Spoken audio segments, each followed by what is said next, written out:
মা কুকস চ্যানেলের পক্ষ থেকে ছোট ছোট ভাই বোনেদের অনেক আদর এবং গুরুজনদের প্রণাম জানাই। দোল উৎসব সবার কেমন কাটলো আমাকে একটু লিখে জানিও। আজকে আমি একটা রান্না তোমাদের সাথে শেয়ার করছি, সেটা হলো মোচা চিংড়ি। দেখো আমি কি নিলাম। প্রথমে আলুগুলোকে ছোট ছোট করে কেটে নিয়ে ভেজে নিয়েছি। এদিকে মোচাটাকে প্রেশার কুকারে 3টে সিটি দিয়ে ভালো করে জলটাকে চিপে ফেলে রেডি করেছি। এদিকে পেঁয়াজ কুচিয়ে নিয়েছি, আদা বাটা, চিংড়ি মাছ ভেজে নিয়েছি। এদিকে হলুদ গুঁড়ো, লঙ্কার গুঁড়ো, জিরের গুঁড়ো রেডি করে নিয়েছি। এতে স্বাদ মতো নুন মিষ্টি দেব, সব শেষে ঘি গরম মশলা দেব। এবার দেখো আমি কিভাবে রান্নাটা করছি। দেখো কড়াই তেল দিয়েছি, এতে একটু সাদা জিরে ফোড়ন দেব।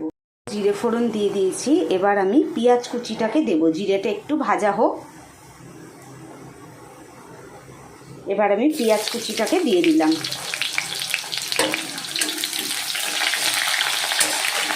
পেঁয়াজটা একটু লাল করে ভেজে নিই। তারপরে আদা বাটাটা দেব, চিংড়ি মাছটা দেব, দিয়ে রেডি করা যে মশলাটা সেটাও দিয়ে ভালো করে কষে নেব। দেখো পেঁয়াজটা ভেজে নিয়েছি। এবারে তার মধ্যে আদা বাটাটাও দিয়ে একটু নেড়ে নিলাম। এবার আমি রেডি করা সেই হলুদ গুঁড়ো, লঙ্কার গুঁড়ো এটা দিয়ে দেবো।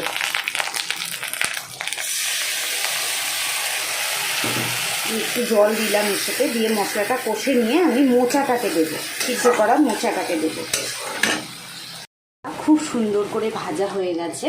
এবারে আমি সিদ্ধ করা মোচাটাকে দিয়ে দিলাম। দিয়ে একটু নাড়ার পরে ভাজা আলুটাকেও দিয়ে দেবো, চিংড়ি মাছটাকেও দিয়ে দেবো।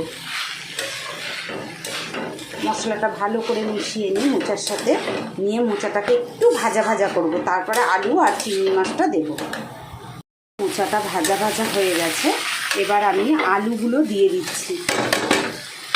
আলুগুলো দিয়ে দিলাম। আলুগুলো দিয়ে একটু নেড়ে এবার চিংড়ি মাছটাও দিয়ে দেবো। ভাজা চিংড়ি মাছটাও দিয়ে দিলাম।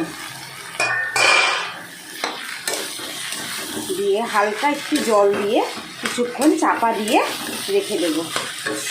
তারপরে চাপাটা খুলে দেখব কতটা কি হলো, সেই বুঝে ঘি গরম মশলাটা দেবো।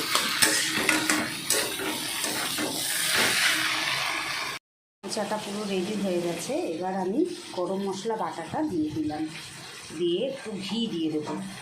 গ্যাস কিন্তু আমি অফ করে দিয়েছি। দিয়ে দিলাম, দিয়ে একটু নেড়ে নামিয়ে নেব। রান্নাটা যদি আপনাদের ভালো লেগে থাকে কমেন্ট করে জানাবেন।